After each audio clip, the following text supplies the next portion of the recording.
रही हो तुम? कुछ नहीं, सासू माँ को जूस दे रही हूँ। जूस दे रही हो या जहर दे रही हो? बेटा ये तुम कैसी बातें कर रही हो? मम्मी जी आप इसी से पूछिए, इसने अभी अभी आपके जूस में क्या मिलाया है?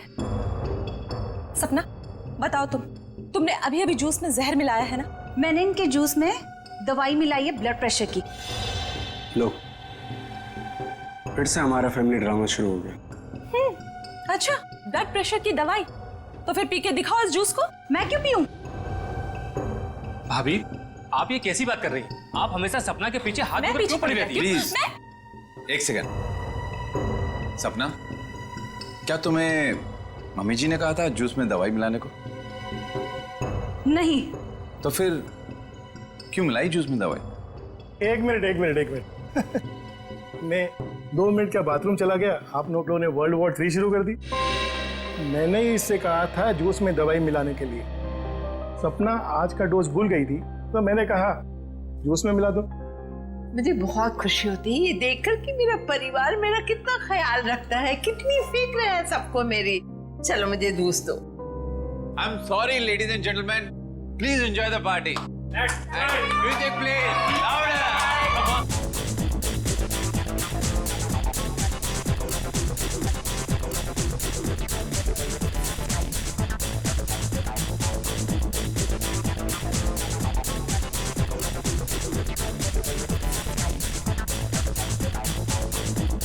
नमस्ते।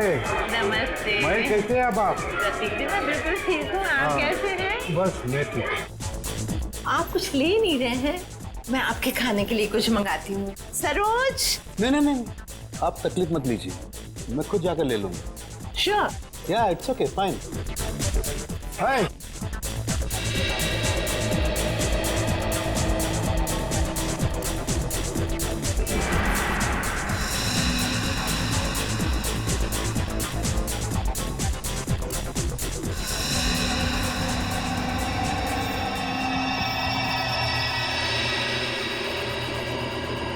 आनंद।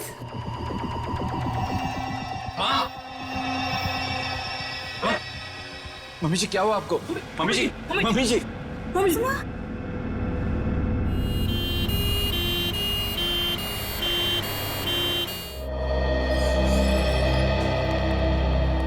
आइए सर, नमस्ते।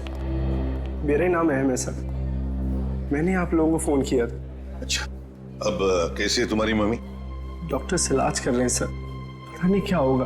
घबराओ नहीं, सब ठीक हो जाएगा। जिस किसी ने मेरी माँ को मारने की कोशिश की है ना, उसको आप छोड़ना मत। एक बात बताओ अहम, क्या तुम्हें किसी पर शक है?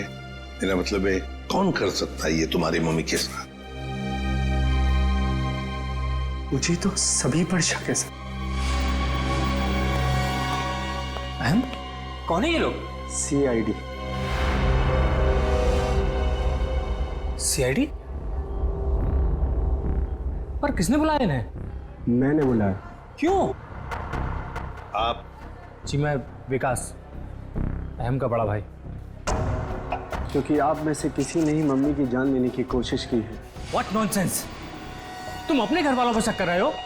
आप घबरा क्यों रहे हैं भैया? कहीं आपको ये तो डर नहीं कि सपना भाभी की पोल खुल जाएगी? सर, पार्टी में मैं बताता हूँ क्या हुआ।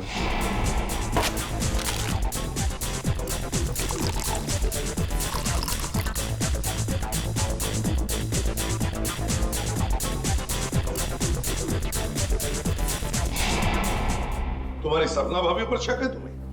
Yes sir. सपना कहाँ है? सपना हॉस्पिटल नहीं आई, वो घर पर ही है।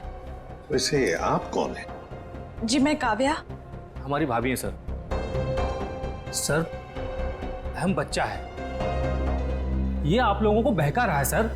विकास जी, हम CID वालों को कोई बहका नहीं सकता, समझे? कहाँ है आपकी मम्मी? मम्मी ऊपर ICU वार्ड में है।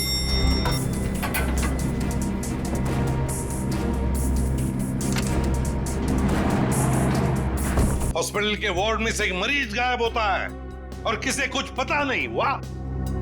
हम भी क्या करते साहब, जब हॉस्पिटल में भगदड़ मची तो हम अपनी जान बचाने के लिए यहाँ से भाग गए। क्या तुम लोग जान बचाने के लिए भागे मरीज को ऐसे ही छोड़कर? शर्म नहीं आई तुम्हें?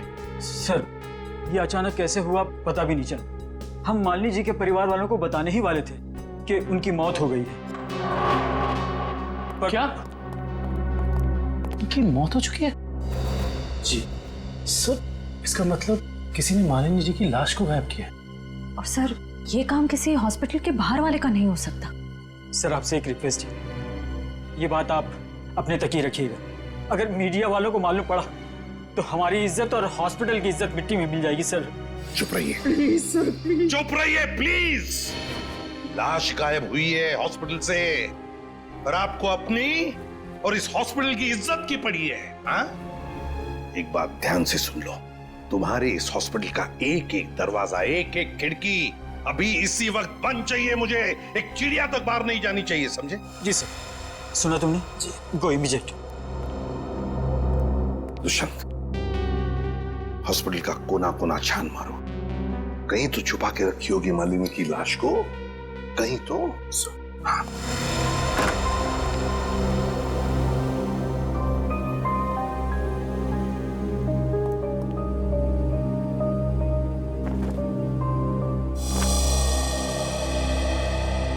जरा एक बात बताइए, आपके मम्मी के साथ कमरे में कोई था उनकी देखभाल के लिए? जी सर, मेरे पति आनंद वहीं पर थे। आप मम्मी के साथ थे? तो फिर ये सब हुआ कैसे?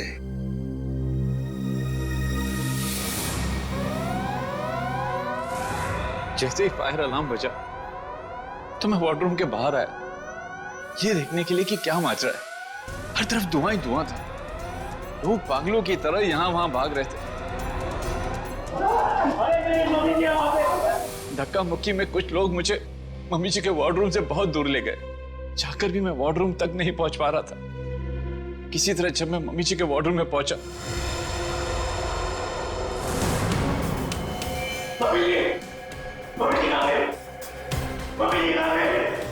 तो मम्मी जी वहां पे थी ही नहीं। सर प्लीज प्लीज मम्मी जी को ढूंढ निकालिए।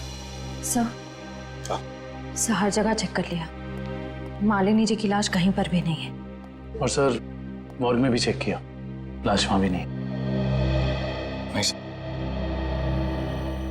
इसका मतलब है जिसने भी ये किया है वो मालिनी की लाश को हॉस्पिटल के बाहर ले जा चुका है। काम करते हैं, हॉस्पिटल के गेट पर जो सीसीटीवी कैमरा लगा हुआ है उसका फुटेज चेक करते हैं। हाँ डॉक्टर साहब, कुछ नहीं ताजी? अरे क्या नहीं ताजी है? दया, लाशों से बात करना कोई आसान है क्या? और लाश भी जली हुई हो और मुश्किल हो जाती है ना। आप तो हमेशा कहते थे कि सालुंकी के लिए कोई काम मुश्किल नहीं है? वो तो नहीं दया, खूनी ये सोचता था कि लाश को जला देगा तो हमारा इन्वेस्टिगेशन शुरू होने से पहले ही अटक जाएगा, हमारी नैया बीच भंवर में अटक जाएगी। तो इस अटकी हुई नाव को बाहर निकालिए ना सर। हैं? आप कुछ ना कुछ रास्ता तो निकाल ही लेंगे आप। आपको पता है फ्रेडी आपके बारे में क्या बता रहा था? फ्रेडी क्या कह रहा था मेरे बारे में? नहीं ऐसा कुछ खास नहीं, वो कह रहा था कि डॉक्टर सालुंकी की उम्र हो गई। अब बहुत ज्ञान है आपको। हाँ देखो दया, जो लोग मेरे संन्यास लेने के बारे में सपने देख रहे हैं ना, उन्हें जाके बोल दो अपनी नींद से जाग जाए। मैं संन्यास नहीं लेने वाला हूँ ना, मैं तो इस केस को सॉल्व करने के बाद स्विट्जरलैंड जाने वाला हूँ। कहाँ जाने वाला हूँ? स्विट्जरलैंड। एग्जैक्टली। हम भी चलेंगे आपके साथ स्विट्जरलैंड, पर पहला कदम तो उठाइए इस केस को सुलझाने की ओर। पहला कदम तो उठ चुका है भाई। अच्छा, ये देखो, ये देख लो, ये क्या? ये सर बॉडी जलने की वजह से हो गया है? जी नहीं, ये बॉडी को फिनाइल से धोने की वजह से हो गया। क्या? इस लाश को फिनाइल से धोया गया? हाँ, खूनी ने लाश को अस्पताल से गायब करने से पहले उसको फिनाइल से अच्छी तरह से धोया ताकि लाश का केमिकल कंपोजिशन ही बदल जाए। खूनी ने हर कदम इसी मकसद से रखा है ताकि हमारे रास्ते में ज्यादा से ज्यादा कठिनाइयां आ सके। इस लाश को पहले फिनाइल से धोया और फिर इसे आग लगा दिया? जी हाँ। और सबसे पहले क्या जलाए? सबसे पहले जलाए बाल, क्योंकि बालों में सबसे ज्यादा और सबसे पहले असर होता है जहर का। सर काव्या ने बताया था ना कि शायद जहर सपना ने दिया है मालिनी जी को। हाँ, इसीलिए तो जला दिए ना भैया, सबसे पहले बाल, क्योंकि जहर दिया था। मतलब ये सब सपना का ही काम है।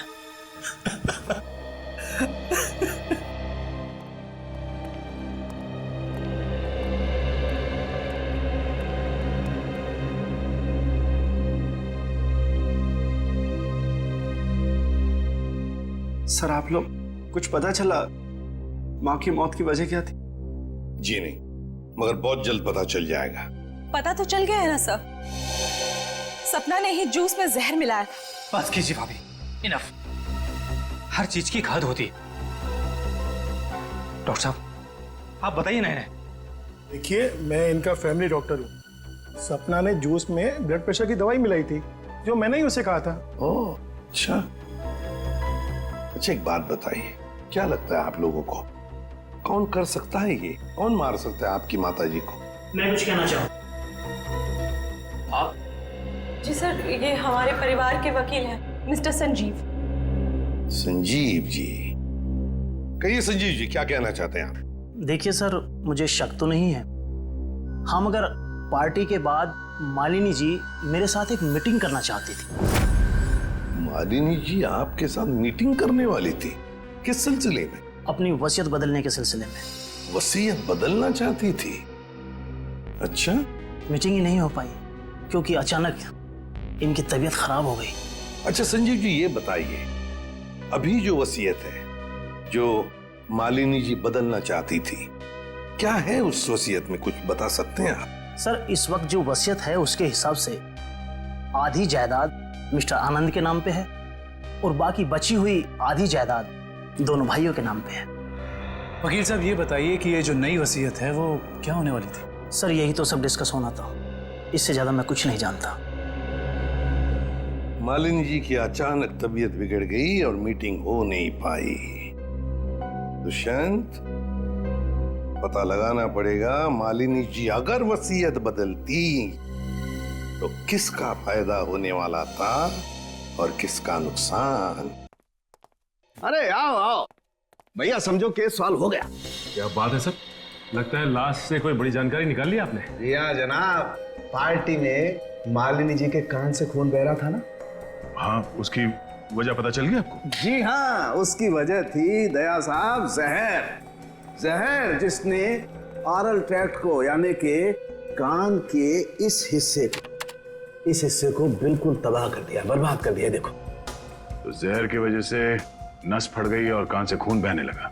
और इतना ही नहीं, इनके खून में से हमें बहुत ज्यादा मात्रा में नाइट्रोजन के कंपाउंड्स भी मिले। और तो और इनकी किडनीज में से हमें बढ़ी हुई मात्रा में पोटेशियम और मैग्नीशियम मिला है। और ये सारी चीजें सिर्फ एक ही तरफ इशारा करती हैं, जहर। सर, फिर तो हमें सपना को गिरफ्तार कर लेना चाहिए। नहीं, यहीं पर कहानी में जरा सा ट्विस्ट है भैया। इनको जहर तो जरूर दिया गया था, लेकिन वो स्लो पॉइजन था, धीमा जहर, जो कोई 1.5-2 महीने से लगातार हर रोज इन्हें दिए जा रहा था। इसलिए जूस में तो जहर होने का सवाल ही नहीं होता। और ये जहर किस चीज के जरिए दिया जा रहा था? खाने पीने के साथ? यार दया, ये गुत्थी थोड़ी सी उलझी हुई है, but why fear when Salu case here. तुम चिंता मत करो, इस जहर से भी मैं सच उगलवा के रहूंगा। ठीक है सर, आप इस जहर से सच उगलवाइए, तब तक मालिनी के घर वालों से सच उगलवाते हैं। क्योंकि वो जूस जो सपना ने मालिनी जी को दिया था उसमें जहर नहीं था। मालिनी जी की मौत स्लो पॉइजनिंग से हुई है। स्लो पॉइजनिंग, धीमे धीमे असर करने वाले जहर की वजह से, जो उन्हें 45 दिन तक रोज लगातार दिया गया था। धीमा जहर? मां को मारने की इतनी बड़ी साजिश? जी, और ये साजिश किसी आसपास वाले की है जो उनके खाने के साथ, उनकी दवाइयों के साथ छेड़खानी कर सकता था। सर, चाय लीजिए आप लोग। थैंक यू, आप लीजिए।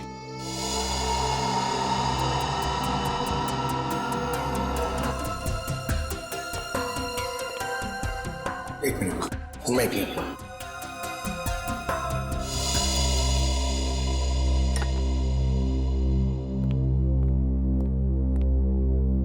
एक बात बताइए, मालिनी जी को रोज दवाई कौन देता था? सर उन्हें दवाइयाँ सपना ही दिया करती थी।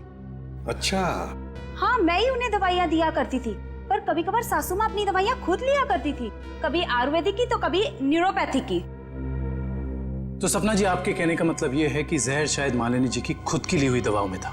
मैं नहीं जानती कि जहर किस चीज में था, मैं तो सिर्फ आपको उनकी आदतों के बारे में बता रही हूँ। चलो ठीक है, हमें वो दवाइयाँ देखनी है। चलिए सर, मैं आपको माँ का कमरा दिखाता हूँ। चलिए।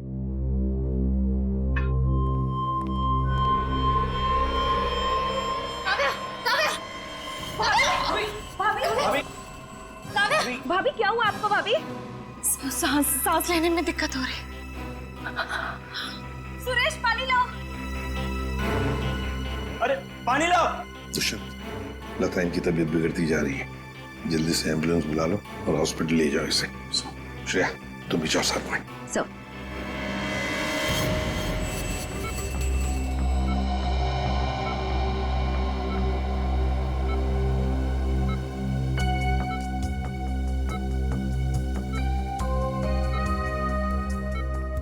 जी डॉक्टर साहब, कैसी तबीयत है काव्या की और हुआ क्या है इन्हें? फिलहाल तो हम इनके बेहोशी की वजह समझने की कोशिश कर रहे हैं, बट डोंट वरी, खतरे का कोई निशान दिखाई नहीं दे रहा। इन्हें जल्दी होश आ जाना चाहिए। Thank God. वैसे भी सासू माँ के मौत के सदमे के बाद हम उभर नहीं पाए। कम से कम काव्या भाभी को कुछ नहीं होना चाहिए। डॉक्टर साहब, इन्हें जैसी होश है हमें बता दीजिएगा। या श्योर। Thank you.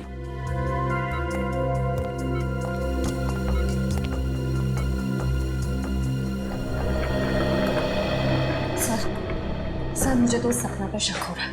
वहाँ पार्टी में काव्या के साथ झगड़ा कर रही थी और यहाँ इसे काव्या की इतनी परवाह हो रही है। और श्रेया होना उस चाय में कुछ था जिसे पीते ही काव्या बेहोश हो गई। सर चाय तो मैंने भी पी थी, थैंक गॉड मुझे कुछ नहीं हुआ। Are you sure Pankaj? Sure मतलब सर? मतलब चक्कर वक्कर तो नहीं आ रहे ना तुम्हें? चक्कर? नहीं सर, चक्कर नहीं आ रहे, मगर पेट में कुछ गड़बड़ लग रही है सर। पेट में गड़बड़ लग रही है, गर्मी हो रही है, कहीं से वो तो नहीं हो गया? पंकज, और अगर तुम्हें सीरियसली कुछ हो भी गया है तो हम हॉस्पिटल में ही है ना। कैसे? अजीब बात है, ये काव्या का पति आनंद अभी तक आया नहीं। पंकज, उसका नंबर ट्राई करो।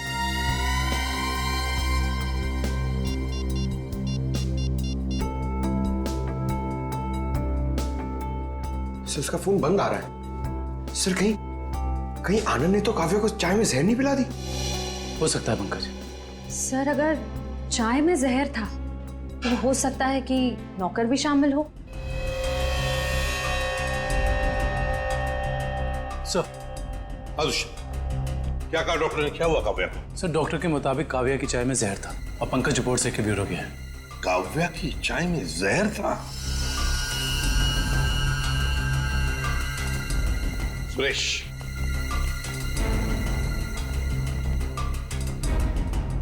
तो बताओ सुरेश, चाय में जहर कहां से आया? चाय में जहर कहां से आया? मैंने कहा था जहर डालने के लिए, ना मैंने डाला सर। सब पता चल जाएगा। एक बात बताओ, जब तुम चाय लेकर आए थे तो चाय कहीं पर रख दी थी और कुछ दूसरे काम के लिए गए थे?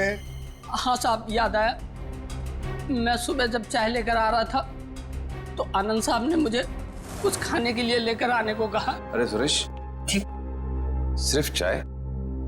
कुछ नाश्ता भी ले जाओ, कल रात से किसी ने कुछ भी नहीं खाया। जाओ। जी साहब।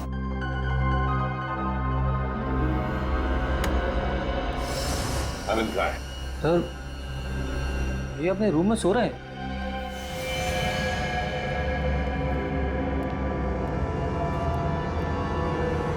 कहाँ है आनंद? आनंद तो है ही नहीं कमरे में। पता नहीं सर, अभी तो भैया यहीं सो रहे थे। फोन करके बुलाओ।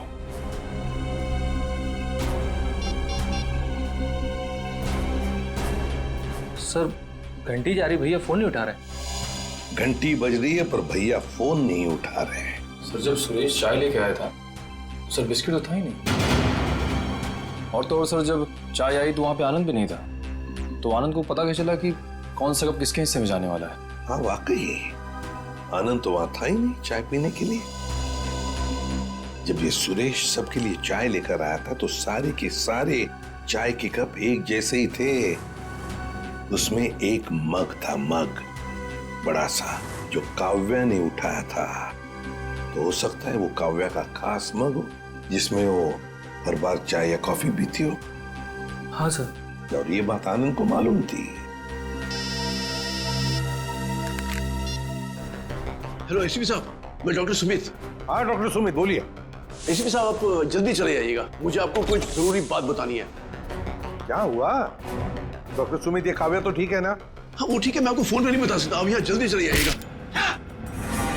हेलो, लगता है बहुत बड़ी गड़बड़ हुई है हॉस्पिटल में। Let's go. लिस्ट बना के दोबारा से डिटेल मुझे दे देना, ठीक है? बाकी सब मैं देख लूंगी। डॉक्टर सुमित कहाँ मिलेंगे? सर उन्हें तो आईसीयू में भर्ती किया है। डॉक्टर सुमित को आईसीयू में भर्ती किया है? क्यों? सर एक बहुत बड़ा हादसा हो गया। डॉक्टर सुमित अपने कैबिन में खून में लथपथ मिले सर, और उनके सर पे बहुत गहरी चोट आई है। माय गॉड, क्या मिल सकते हैं उन्हें? फिलहाल तो नहीं सर, वो कोमा में हैं। होश में कब आएंगे नहीं पता। दुष्यंत, जरूर ये वही मुजरिम है जो ये सब कर रहा है। वो अभी भी हॉस्पिटल में ही है, पहले मालिनी के साथ और अब डॉक्टर सुमित के साथ। काव्या सर, कहीं उस मुजरिम का अगला निशाना काव्या तो नहीं? काव्या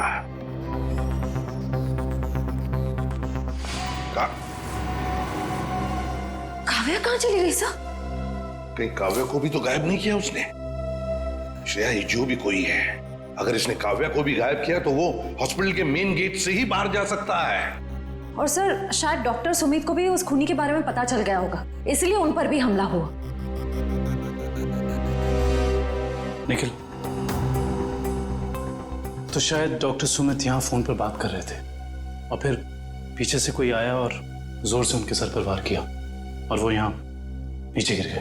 हाँ साहब, डॉक्टर साहब के सिर के पीछे चोट आई है। अच्छा, हादसे के बाद डॉक्टर सुमित के केबिन में कितने लोग आए थे? सब 4-5 जन आए थे उनको आईसीयू में ले जाने के लिए। सर आनंद का अभी तक कुछ पता नहीं चला है, कहीं इस सब के पीछे उसी का हाथ तो नहीं? ये आनंद ही कुछ गड़बड़ है, कुछ ना कुछ तो गड़बड़ जरूर है इस आनंद में। आइए सपना जी, आइए। कहाँ गई थी आप? वो मैं काव्या की रिपोर्ट्स लेने गई थी गैस्ट्रोलॉजिस्ट डिपार्टमेंट के पास। क्या हुआ? वहां से एक रिपोर्ट लाने में इतना वक्त? लाइन बहुत लंबी थी, मगर क्यों? क्या बात है? काव्या कहाँ है? काव्या गायब है, समझिए आप? क्या? सर ये ब्लड सैंपल्स तो ले लिए, लेकिन सर क्योंकि बाकी लोग डॉक्टर साहब के कैबिन के अंदर चले गए थे, इसलिए सारे जरूरी सबूत मिट गए। और यहाँ पे काव्या गायब है ना दुष्यंत? ये किसी एक आदमी का काम नहीं, ये जो भी कर रहा है ना उसका कोई साथी है। एक इनके परिवार में से कोई और दूसरा इस हॉस्पिटल में से कोई।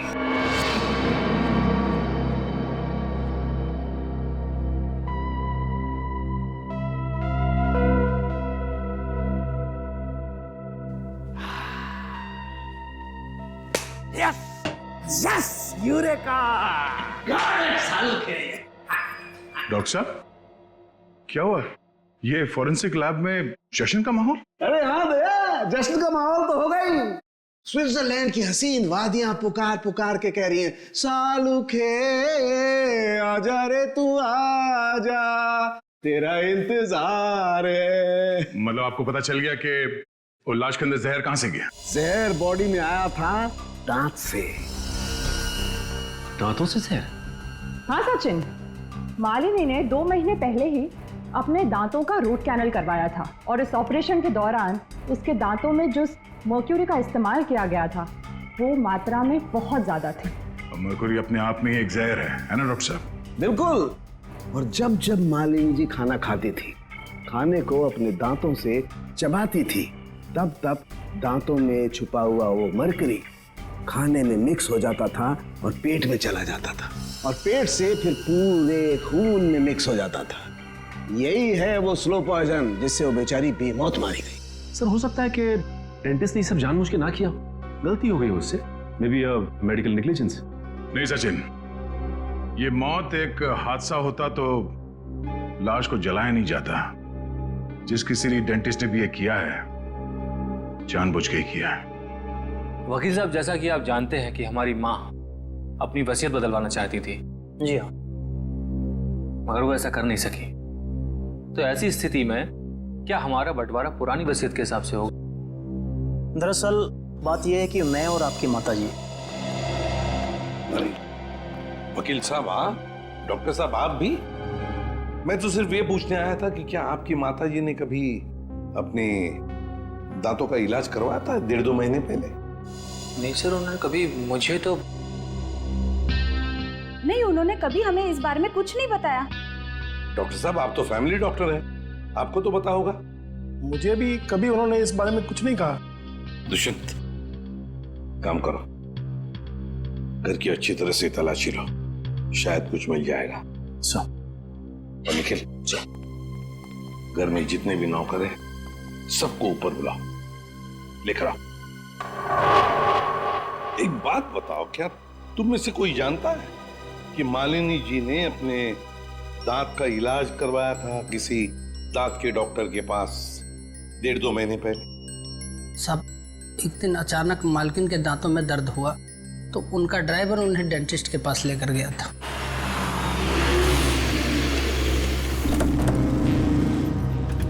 सर यहीं पे छोड़ा था हमने उन्हें। उसके बाद किधर गई वो तो मालूम नहीं मुझे।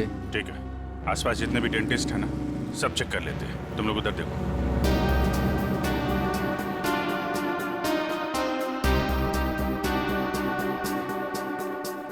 हम लोग सीआईडी से। क्या ये कभी आपके यहाँ इलाज कराने आई थी? No, I don't think so. यहाँ पर आए हैं। यहाँ से देखिए, ये 2 महीने पुरानी बात है।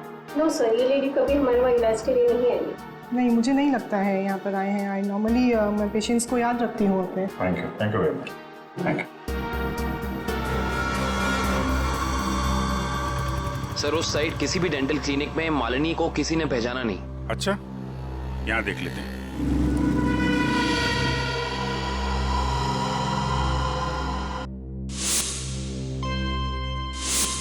सीआईडी वाले आ गए। तुम्हें मालूम है ना तुम्हें क्या करना चाहिए?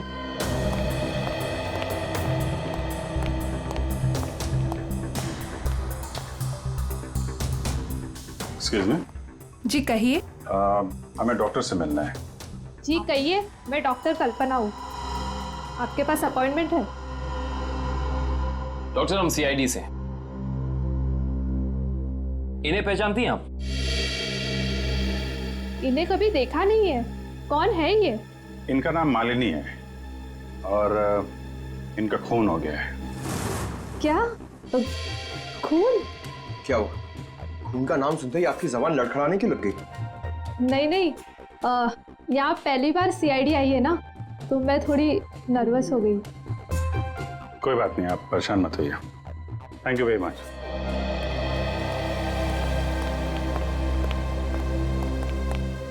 अरे सर, आप लोग अभी तो आए, इतनी जल्दी जा रहे हैं? डॉक्टर प्रतीक ने ठीक से इलाज नहीं किया क्या?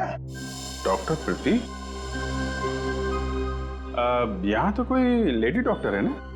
No no, no lady, no lady, only gents, only gents. Doctor Prateek. अच्छा अच्छा।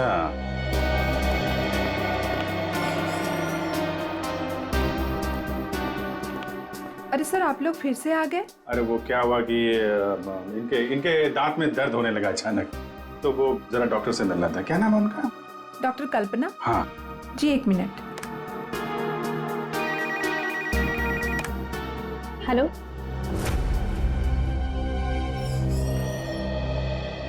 क्या हुआ सर? मेरे दांत में बहुत दर्द है, मगर मुझे एक जेंट्स डॉक्टर चाहिए। लेडीज डॉक्टर में वो शर्म आती है। नहीं नहीं, या तो मैं ही हूँ। लेकिन दीवार पे तो डॉक्टर प्रतीक का सर्टिफिकेट लटका हुआ है। ये नाम तो किसी लेडी का नहीं हो सकता ना? चेक कर लेते हैं एक बार। सर, कहाँ जा रहे हो आप? डॉक्टर प्रतीक। डॉक्टर प्रतीक,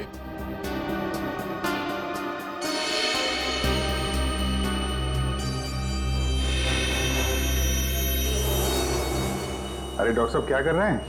आप चले जाइए यहाँ से। डॉक्टर साहब कुछ गिर गया क्या यहाँ पे आपका? मैंने कुछ नहीं किया है। आइए आइए, बाहर आइए, आइए।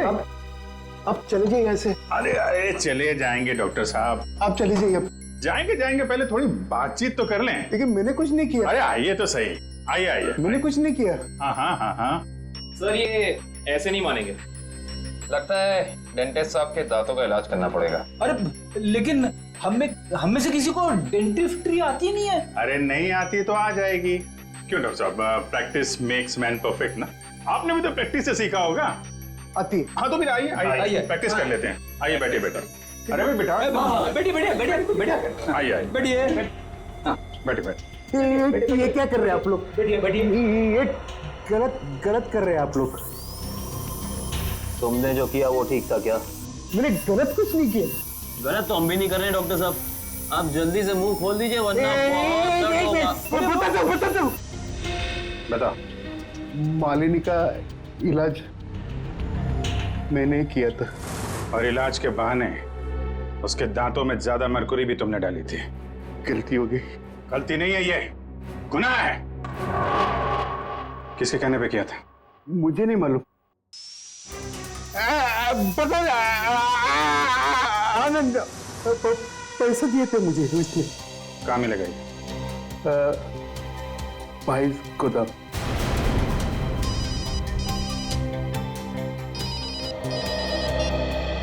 हाँ डॉक्टर सालुंके,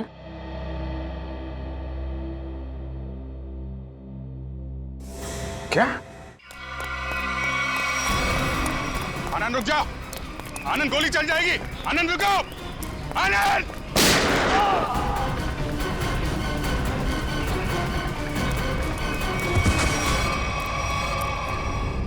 देखो आसपास, इसने काव्य को कहां छुपा रखा है?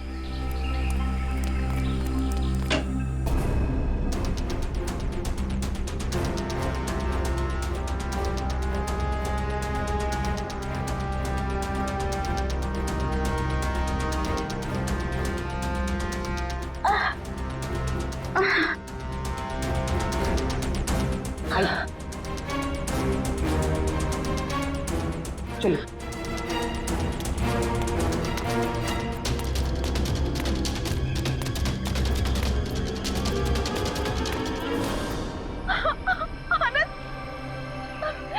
ये क्या किया आप सबने? मेरे पति को मार डाला। आनंद उठो। सर, इनके प्यार को तो देखकर ऐसा लगता है कि अगर इन्हें ऑप्शन दिया जाए कि ये मर जाए और इनका हस्बैंड जिंदा हो जाए तो वो ऑप्शन जरूर ले लेंगी। क्यों नहीं सर, ये तो एक भारतीय नारी का फर्ज है ना। पर अफसोस मेरे पति खुद ही मुझे जिंदा नहीं देखना चाहते थे।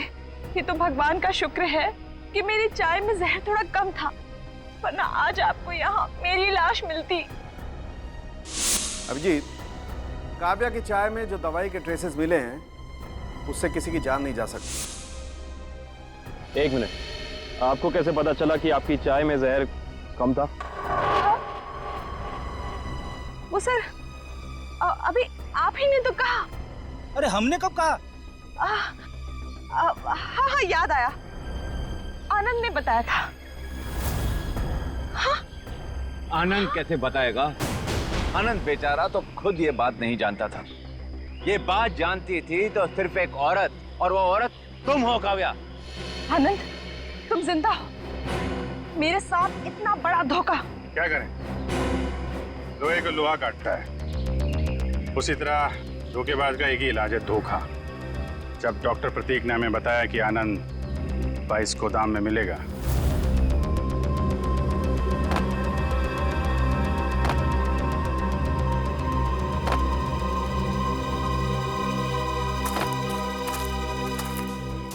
तो हमने यहाँ पहुंचकर देखा कि वो बेचारा बंधा पड़ा है। उसके हाथ पांव खोले तो उसने अपनी आप बीती सुनाई।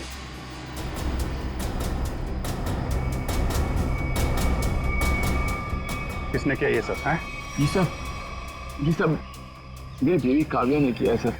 हाँ, कहीं कहीं छुपी हुई है। बस फिर क्या, हमने आनंद के साथ एक छोटा सा खेल खेल लिया। तुम्हारा असली रंग सामने लाने के लिए। तो ये सब ड्रामा था, लेकिन असली ड्रामा तो अब शुरू होगा। बड़ी भारतीय नारी होने का ढोंग कर रही है। तुम जैसी नहीं होती भारतीय नारी।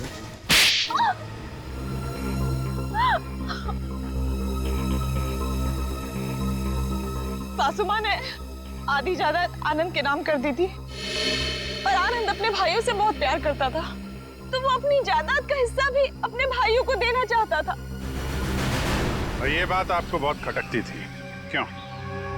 मुझे पता था सर, मुझे पता था कि वो सासू माँ पे दबाव डालेगा वसीयत बदलने के लिए। इसलिए तुमने उन्हें डॉक्टर प्रतीक के पास भेजा, उनकी दांत की तकलीफ का फायदा उठाकर, ताकि इससे पहले कि वो अपनी वसीयत बदले उनकी मौत हो जाए। हाँ सर, और मैंने प्रतीक से कहा अगर वो पकड़ा जाए तो मेरा नहीं आनंद का नाम ले, ताकि आपके सास यानी मालिनी जी के खून के जुर्म में आनंद यानी आपका पति फंस जाए, जिससे 25 करोड़ की आधी जायदाद आपकी हो जाए। हॉस्पिटल में डॉक्टर सुमित तुम्हारी सच्चाई जान गए थे, इसलिए उन पे भी हमला किया तुमने। मैं क्या करती सर, उसने मुझे फोन पे बात करते हुए सुन लिया था। अब बारी है खेल के दूसरे पड़ाव की, जिसमें हम दुनिया को ये दिखाएंगे कि मेरे पति परमेश्वर यानी कि मिस्टर आनंद कुमार ने अपनी ही पत्नी को अगवा कर लिया। तो डॉक्टर सुमित को कोमा में पहुंचा दिया, अपने पति की किडनैपिंग की और मालिनी जी का खून कर दिया। दौलत की भूख मिटाने के लिए इतने सारे जुर्म किए तुमने, लेकिन सजा सिर्फ एक ही मिलेगी, फांसी।